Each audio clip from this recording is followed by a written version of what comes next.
घंटेचा प्रश्न बघितल्यावर तुमचाही जीव घाबरतो का? कोणता फॉर्म्युला वापरायचा, कोणती कन्सेप्ट यूज करायची?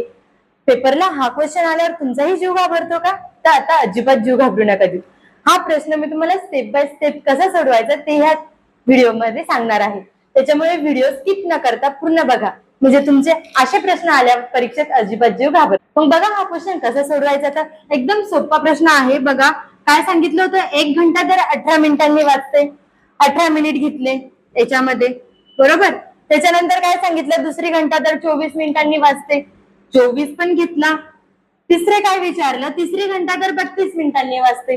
32 पण घेतला.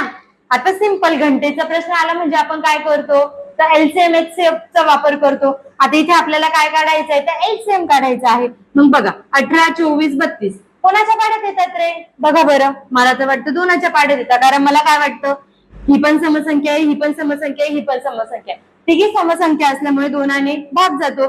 2 नम 18, 2 बे 2 दुने 4, 2 बे 2 12. आता ह्या तिघी संख्यांना कोणत्या संख्येने भाग जातो?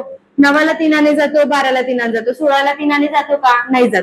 तर मी 3ने भाग देऊन देते. बघा 3 त्रिक 9, 3 चौक 12, 16 जसाच्या तसा. आता इथे दोघांना 4ने भाग जातो. 4 घेतला. 3 जसाच्या तसा, कारण 3ला भाग जातो का? नाही जात. 4 1 4, 4 चौक 16. बघा इथे 1 आला. आता एलसीएम घेताना आपण काय करतो, एलसीएम इज इक्वल्स टू सगळ्यांचा काय करतो, या सगळ्यांचा आपण गुणाकार करतो. मग 3 मल्टिप्लाय बाय 2 मल्टिप्लाय बाय 4. बघा 3 मल्टिप्लाय बाय 2 मल्टिप्लाय बाय 4. त्याच्यानंतर काय घेतला, 3 मल्टिप्लाय बाय 1 मल्टिप्लाय बाय 4 घेतला. आता बघा 3 दुने 6, 6 चौक 24, 4 त्रिक 12. या दोघांचा गुणाकार करा. 12 चौक 48, हज्जाला गेला 4. 12 दुने 24, 24 आणि 4 28. किती आलं? 288 आलं. आता मग 288 म्हणजे किती तास, किती मिनिट, बरोबर ना. मग आता 288 हे आपले काय झाले, मिनिटे झाले. आता याचं जर आपल्याला तासामध्ये कन्वर्ट करायचं असेल तर आपल्याला काय करावं लागेल, भागिले 60 करावं लागेल. तर काय घेतलं, 60 घेतलं. मग 288 भागिले 60. आता 60च्या पाड्यामध्ये 288 च्या जवळची संख्या कोणती, तर 4 नंबर. 240. किती उरले तुमचे? 48. म्हणजे हा किती आला, 4 तास 48 मिनिटे आला, बरोबर. आता तुम्हाला काय विचारलं होतं पुढे प्रश्न बघा, सकाळी 8 वाजता तिन्ही घंटा एकाच वेळी वाजत असतील. सकाळी 8 वाजता, मग 8 तास 00 मिनिटं.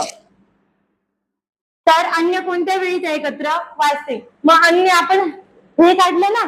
आता ह्या 8 तासामध्ये ह्या 4 तास 48 मिनिटं काय करा, तर ऍड करा. मग 4 48. बघा दोघांची काय केली आपण, बेरीज केली. 8 आणि 4 किती झाले तुमचे? 12.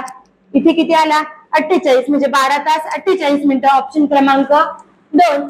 असेच जर तुम्हाला नवनवीन व्हिडिओज पाहिजे असेल तर शिक्षक भरती विथ माधुरी या चॅनलला लाईक करा, शेअर करा आणि सबस्क्राईब करा. मी डेली तुमच्यासाठी असे व्हिडिओ घेऊन येत जाईल. आपल्या चॅनलवर रोज मी मॉक टेस्ट टाकत आहे 100 मार्कांची. तर सगळ्यांनी तिथे फ्री मध्ये मॉक टेस्ट आहे, सगळ्यांनी सॉल्व्ह करा. गणिताचा जास्तीत जास्त सराव करा, जेणेकरून तुम्हाला गणिताची भीती अजिबात राहणार नाही. Thank you so much.